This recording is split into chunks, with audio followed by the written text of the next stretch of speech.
영원할 것 같았던 그 사랑에 균열이 가는 일이 벌어집니다. 무슨 일일까요? 아, 새로운 사람이 생긴다? 아, 새로운 여자가 생기는 거예요? 새로운? 그렇죠. 어? 바로 인조에게 새로운 여자가 생긴 겁니다. 허허. 조긴 성격이 있어 보이는데. 어느 날 갑자기 인조가 한 궁녀에게 승은을 내립니다. 승은 상궁 이 씨의 등장이었습니다.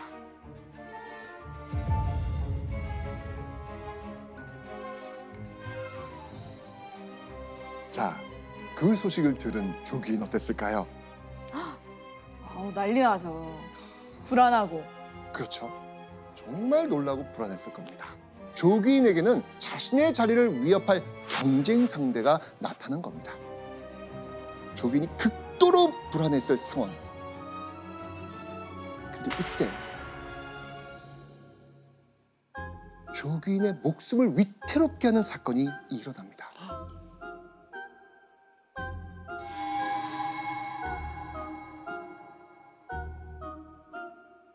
목숨까지? 네, 목숨까지?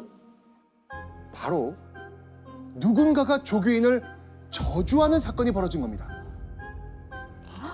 저주도? 아마 조기인은 큰 충격에 빠지지 않았을까요? 오. 그런데 그 사건을 듣고 더 충격에 빠진 사람이 있었습니다. 누구겠습니까? 인조? 인조. 자신을 향하던 저주에 치가 떨렸던 인조인데 다시 또 화가 납니다. 난리 났겠네요. 난리 나죠. 그렇다면 대체 누가 조기인을 저주하라고 했을까요? 설마 이 새로운 여자분이 조기인을 어떻게 해보려고 했을까요? 승은 입은 궁녀. 맞아요. 조기인만 인조의 총애를 받는 게 못마땅했던 승은 상궁 이 씨가 인조의 사랑을 받기 위해서 조기인을 저주했다는 겁니다.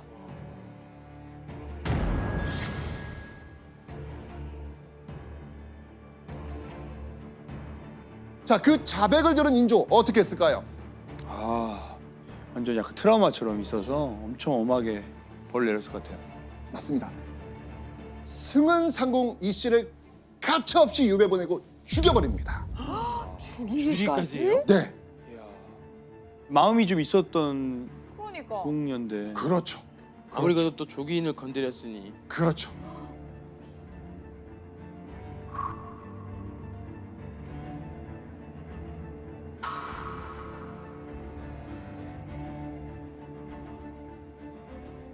그런데 이 저주 사건을 둘러싸고 궁궐에 수상한 소문이 돕니다. 어떤 소문이었을 것 같아요? 실록에 이와 관련된 언급이 있습니다. 사실은 조 씨가 스스로 저주하여 이 씨를 모해하기 위한 것이었다고도 한다. 아, 이거 조기인 씨. 자작극. 맞습니다. 조기인이 저주 사건을 꾸미고는 승은 상궁 이 씨가 한 것처럼 덮어 씌웠다는 겁니다. 계략을 꾸몄다는 이야기죠.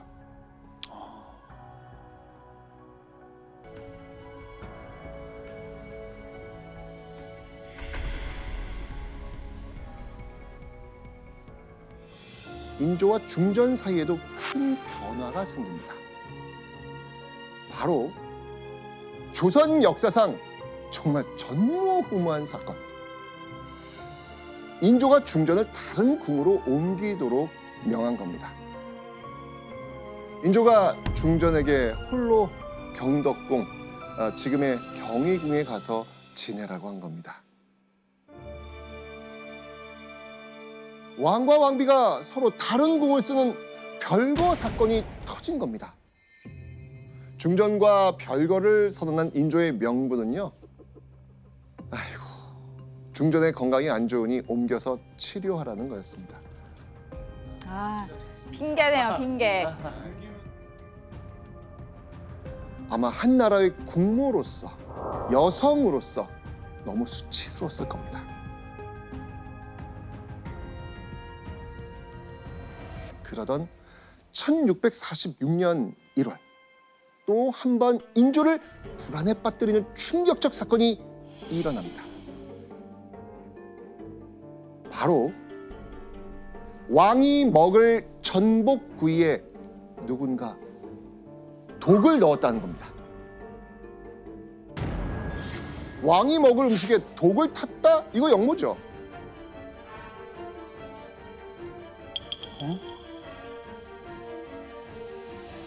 인조는 배후로 의심되는 사람을 바로 지목합니다. 누굴까요? 세자빈 강씨? 맞습니다. 와. 명확한 증거도 자백도 없었습니다. 그런데 인조는 세자빈 강씨가 이 독사를 주도했다고 철석같이 믿습니다. 그래서 결국 죽여야 한다라는 말까지 하고 납니다. 어? 결국 1646년 3월 15일 인조는 세자빈 강씨를 피출시키고 사약을 내립니다.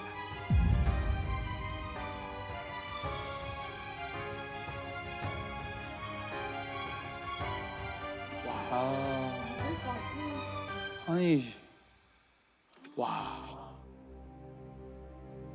그런데 이때 민심을 적은 기록이 있는데요. 자, 이 기록을 한번 보시겠습니다. 그러나 그 죄악이 아직 밝게 드러나지 않았는데 단지 추측만을 가지고서 법을 집행하였기 때문에 안팎의 민심이 수긍하지 않고 모두 조수기에게 죄를 돌렸다.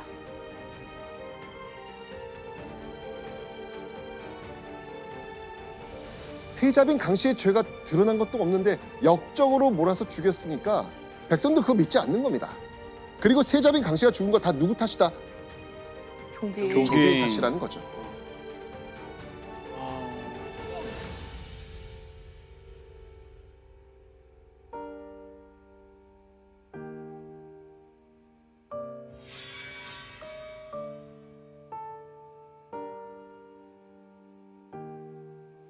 그렇게 시간이 흐르고 1647년 8월 조개인은 큰 경사를 맞이합니다. 무슨 일이었을까요? 효명옹주가 드디어 환례를 하게 된 겁니다. 효명옹주? 오. 자, 그렇다면 조귀인과 사돈이 된 인물 우리가 주목해 봐야 됩니다. 그 인물은 당시 영의정에 올라 있었던 김자점입니다. 김자점은요, 인조의 최측근 대신이었습니다. 인조 반정으로 1등 공신이 된 이후에 엄청난 권력을 쥐었죠. 아. 그 영의정 자리 김자점. 김자점의 손자 김세룡이 인조와 조기인의 딸 효명옹주와 결혼하게 된 겁니다. 자, 영의정과 사돈이 된 조기인 어땠을까요? 와, 이젠 하이파이브 아니에요? 하나가 됐겠네요, 이제. 그렇죠. 그렇죠. 인조의 변함없는 총애에다가 영의정 사돈이라는 날개까지 단 조기인. 조기인은 날로 위세를 떨치면서 내명부의 실세로 군림합니다. 그리고요, 1649년 2월 조기인의 인생이 한 번 더 달라집니다. 바로 그녀가 드디어 종일품 귀인의 자리에 오른 겁니다. 아, 드디어. 드디어 지금 우리가 알고 있는 그 조귀인의 조귀인이 이때 이제 된 거예요. 맞습니다. 첩의 딸로 태어나서 궁녀로 바쳐진 지 19년 만에 벌어진 사실입니다. 자, 인조의 애정을 독차지하며 그야말로 탄탄대로를 달린 조귀인. 그런데 귀인 책봉 3개월 만에 조귀인에게 최악의 상황이 벌어집니다. 무슨 일이지? 제발. 어떤 상황이었을까요? 바로 조귀인의 전부였던 이 인조가 55의 나이에 갑작스럽게 세상을 떠난 겁니다. 와, 인조가 갑자기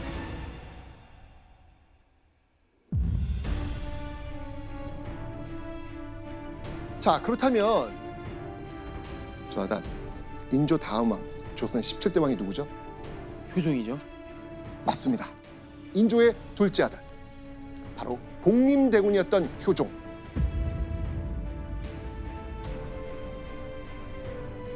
그런데 얼마 후 그렇게 인조를 잃은 조귀인, 그 상황에서 슬픈 일이 또 이어집니다. 대체 무슨 일이 있었을까요? 인조가 죽었잖아요. 그러면 그 인조의 후궁들은 어떻게 되는지 아세요? 아, 다 뿔뿔이 흩어지고 궁을 나가야 되잖아요. 그렇죠. 맞습니다. 와, 대박이다. 궁궐을 떠나야 됩니다.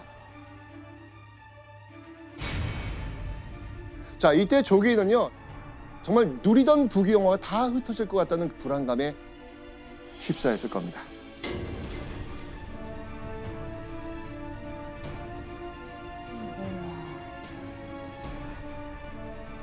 그렇게 불안감에 하루하루 살얼음판을 걸었을 이 조귀인. 그런 불안한 조귀인을 지켜보고 있었던 인물이 있습니다.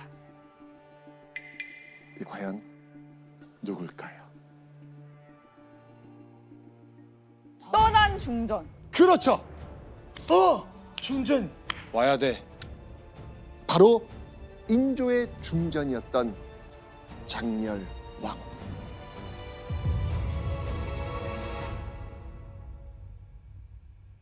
장렬왕후는 쫓겨났던 경덕궁에서 다시 창경궁으로 돌아왔고 이제 왕실의 최고 어른이 된 겁니다.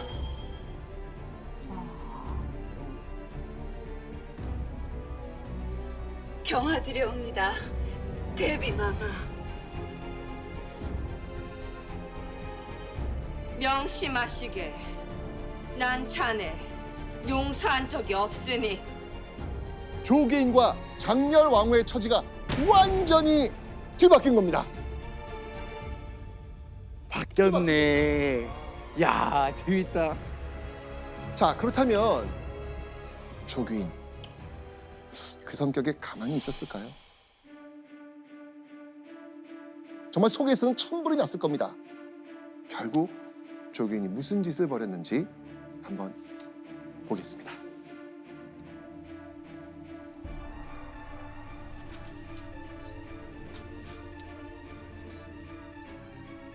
조씨가 매번 아침 저녁으로 우물물을 길어놓고는 사람들을 모두 몰리고 몰래 기도하였습니다. 조귀인은 암암리의 왕실 최고 어른인 장렬왕후를 저주합니다.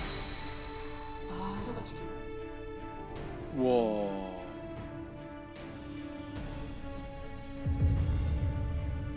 과연 저주 행위를 한 이유가 뭘까요? 어느 날 조귀인은 인조, 자신의 남편 인조의 죽음 이후 무속신앙에 더 매달립니다. 자, 이런 조귀인의 행동을 보고받은 장렬왕후, 뭐라고 했을까요? 불같이 화를 냅니다. 인조의 3년상이 끝나지도 않은 상황에서 사적으로 불공을 들이거나 무당을 부르는 거, 이거 사실 유교 예법에 어긋나거든요. 그래서 장렬왕후는요, 조귀인의 여종을 매질합니다.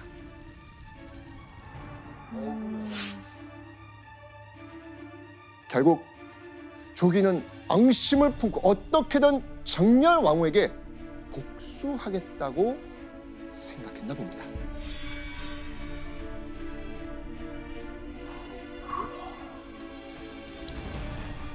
자, 그렇다면요, 장렬 왕후는 이 사실을 바로 누구에게 고했을까요? 효종. 그렇죠. 조귀인이 벌인 이 섬뜩한 행동에 화가 난 효종은 조귀인의 사람들을 잡아다가 국문하라. 그리고 1651년 11월 곧 수십 명에 달하는 조귀인의 측근들, 노비와 무당이 잡혀옵니다. 그렇게 시작된 저주 사건에 대한 국문. 그 강도가 얼마나 셌는지 하나 둘 입을 열기 시작하죠. 그 결과 엽기적인 조귀인의 저주 행각이 드러납니다. 대체 어떤 행각이었을까요? 대궐 안으로 들어가서 땅을 파괴해 뼈가루를 얻었는데 색이 재와 같았다.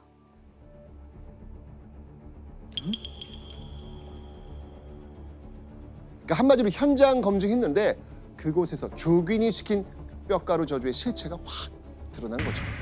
아, 이제는 더 썸뜩해지는데요, 계속. 자, 그런데 이 조귀인이 쓴 저주물은요, 뼈가루가 끝이 아니었어요. 조귀인은 죽은 사람의 뼈와 치아, 손톱, 발톱, 머리카락 등을 구해오라고 시킵니다. 심지어 그 시신의 살이나 관 조각 등 정말 온갖 엽기적인 저주물까지 다 원한 겁니다. 일단 그 조귀인의 특기가 저주하는 것이고요. 실록에 따르면 조귀인이 이런 말을 했다는 기록이 있어요. 수고스럽지 않고도 성공할 수 있는 길은 저주다. 맞습니다. 자, 그런데요, 이 저주 사건을 조사하던 중 또 한 번 조정이 발칵 뒤집혀집니다.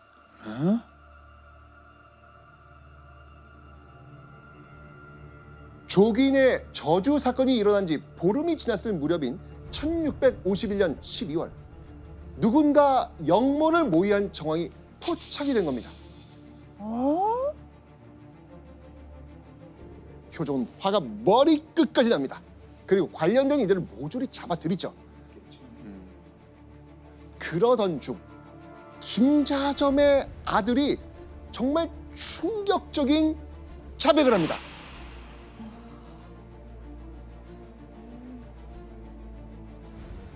효명옹주가 저에게 은밀히 말하기를 나의 어머니와 내가 대전을 저주하였다. 일이 이루어진 후에는 숭성군을 세우고자 한다 하였습니다. 그 처음에 나왔던 그 귀여운 효명주가요? 자, 이 조귀인이 첫째 아들을 왕으로 세우기 위해서 딸인 효명옹주와 저주행위를 했고 김자점 일가는 돕기로 했다는 말입니다.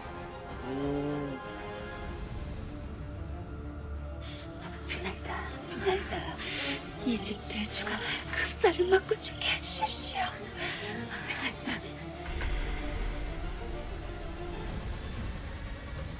하하, 이 말을 들은 효정 어땠을까요? 분노를 참지 못합니다. 와. 그렇다면 화가 난 효종은 조귀인을 어떻게 했을까요? 결국 1651년 12월 14일 효종은 이런 명을 내립니다. 귀인 조 씨는 자진하게 하라. 조 씨에게 사약을 내려 스스로 목숨을 끊으라고 한 겁니다.